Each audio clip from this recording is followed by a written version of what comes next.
Hello, I am Ryan Corpo, the managing editor of Outreach and a former co-coordinator of Pax Christi, New York State. I am joined by my colleague, Ambassador of Peace and former National Council Chair, Isaac Chandler. We are speaking today with Father Joseph Nangle, a Franciscan friar and the latest recipient of Pax Christi's Teacher of Peace Award. A member of the Assisi community in Washington, D.C., which he co-founded in 1986. Father Joe served for 12 years as co-director of the Franciscan Mission Service. Starting in the 1960s, he spent 15 years working with and learning from indigenous peoples in Bolivia and Peru, meeting Father Gustavo Gutierrez and Fidel Castro in the process. Father Joe was the first board treasurer and a founding member of the Franciscan Action Network, and he served for 6 years on the Provincial Council of the Holy Name Province, the country's largest Franciscan province. He is the author of several books, including Birth of a Church and Engaged Spirituality, Faith Life in the Heart of the Empire. Currently, he ministers to the Hispanic community at the Our Lady Queen of Peace Catholic Church in Arlington, Virginia. Father, thank you for joining us today. My pleasure, really. Thank you. And I'll pass it over to Isaac now. All right. Again, congratulations, Father Joe. Thank you. Father Joe, how did you first become involved with the work of Pax Christi USA? Well, it was a slow process, I must say. And I don't want to go into too much detail, but when I came out of Latin America, my main inspiration from that work that I did in 15 years was justice. You may know that the peace was not really on our peace work was not on our radar. And Pope Paul VI had said, if you want peace, work for justice. So I came out of that mindset. So it was a slow process for me to understand the place of peacemaking in this world. And just to jump way ahead, I realized, thanks to the Catholic Initiative on Nonviolence, that the injustices of this world are caused by violence. Violence cuts across all of them. So it's a kind of a long journey that started way back, and I think I'm a little further along the line now. Father, beginning in 1964, you spent 11 years at a parish in Lima, Peru, where you worked with Father Gutierrez. And in Birth of a Church, you wrote, quote, "Most Holy Name stood as a clear example of what the bishops and theologians at Medellin had called for, the institutional church standing at the side of the poor." What did your time in South America teach you about the preferential option for the poor? Well, first of all, I was in contact with immense degrading poverty, both in Bolivia and even in Peru. And I say even because I was pastor of an upper and middle class parish, but you can't avoid the poverty of a third world country. So the contact with that world was stunning, and it just grew on me. Little by little, this North American cleric, well, I was a typical North American cleric, the golf game every week and dinner out and movies and a nice life, quite frankly, that life began to be questioned because of the poverty around me.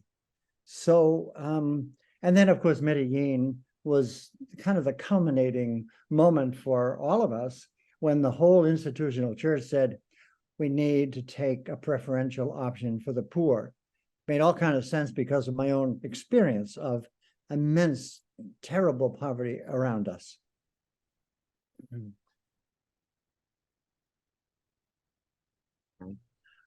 Father Joe, what are some of your hopes for the future of the Catholic peace movement? Well, I've been thinking about that a lot, not only because of this award, but over the past few years, when I've been writing a few things for Pax Christi USA, my sense, Isaac, is that Pax Christi USA is on a very good track. I'm thrilled with the way it's moving in these years. Johnny has done a great job to, if you will, upgrade and to expand the life of Pax Christi USA, especially, I would say, Isaac, in terms of youth in the movement. He he cultivates these wonderful young people. So I think that Pax Christi has a wonderful future in that sense. I would say two things, however, about perhaps the future that I might envision. One is Latinos.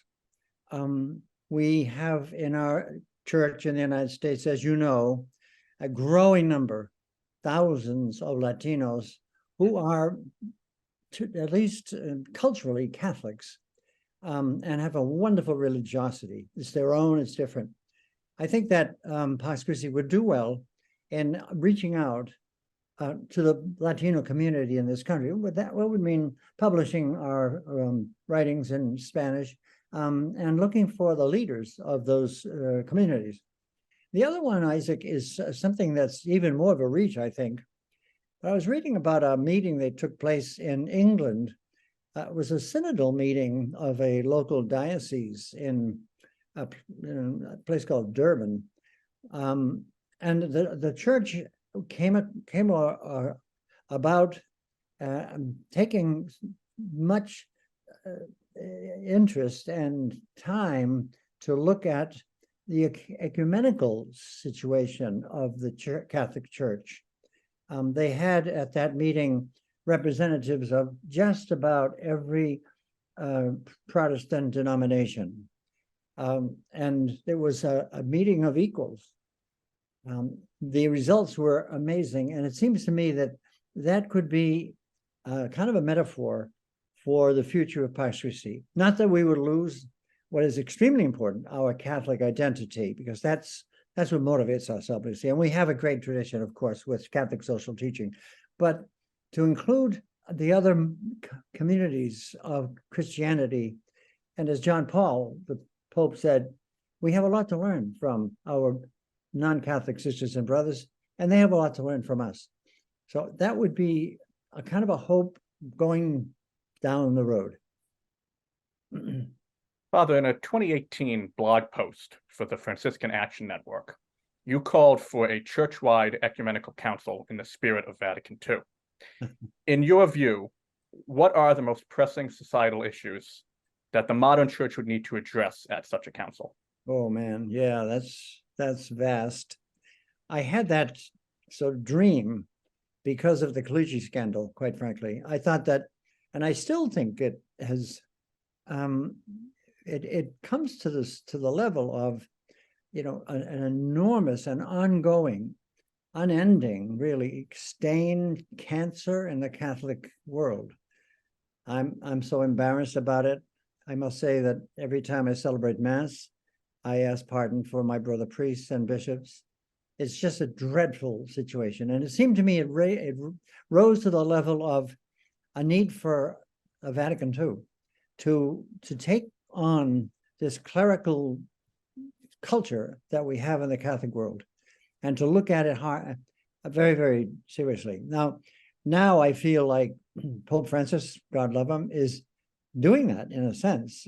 Part of the agenda of the Synod will be clericalism, the preparation of priests, women's ordination, married priests, and the abolition, if you went, of the need for celibacy and those things. So I'm not as keen on an ecumenical council anymore because I think it's being dealt with by Pope Francis.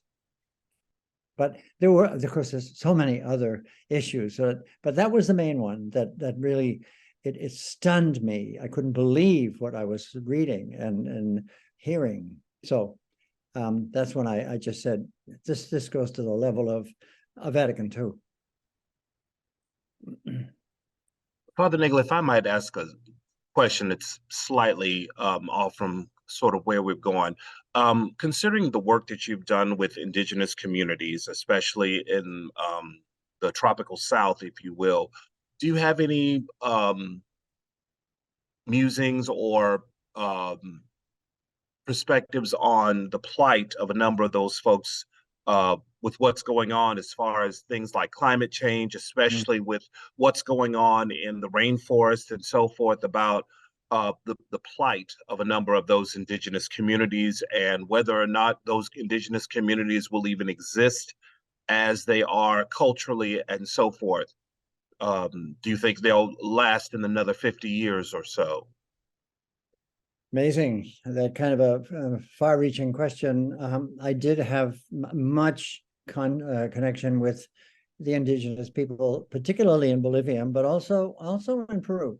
And I think I was mostly impacted by what I saw in Peru, a city where the impoverished people were enormously affected by climate change, by the pollution of air, water, and land. And so I usually like to tell stories, but maybe this says it a little bit in a nutshell. There was a family that I came into contact with because of a tragedy among them. Their oldest son was run over by a hit-and-run driver. He was going around begging food for the family, and he was run over and killed. And so I was with them during those several days when they tried to get him buried, and every door was slammed against him, and we had to really push to get him buried. I got to know them then, and that every one of them, including the little boy that was killed, had tuberculosis, every single one. And as time went on, every one of them died from tuberculosis. And that was because of the climate in which they were living. It was a slum area in Peru. The pollution of the air was dreadful, trucks going through and spewing smoke out. The land was useless for crops or anything like that. And the water was just awful. They had to, of course, bring water in tanks to buy, and it was much more expensive. So I got a sense of the effects of climate change on the poor. I think in terms of the theory of climate change and the poor, I think it's very clear that climate change is experienced in the first place by the poor. The rainforest that you mentioned, I mean, it's a metaphor for the whole world, and those indigenous populations, I'm not sure if they will survive. I mean, they sure are in great danger. Yeah. Do you have a message for the next generation of Catholic peacemakers? Boy, I have just, I suppose, a couple of words. That the future is bright. I do think that we need to really cultivate the virtue of hope, theological hope, that not a pie in the sky, but the fact that we believe in resurrection, we believe in the new creation, the kingdom of God breaking in on human history. That hope is a virtue, has to be cultivated. Because all of the evidence around us militates against hope. So I think if I had one word to offer, it would be that hope. As Pope Francis describes it, a real grasp of the fact that we are Easter people, and we believe in the ultimate triumph of the will of God in the new creation. Father, thank you for taking time to speak with us, and congratulations again. Thank you. My pleasure. Thanks so much. We'll be in touch, I'm sure.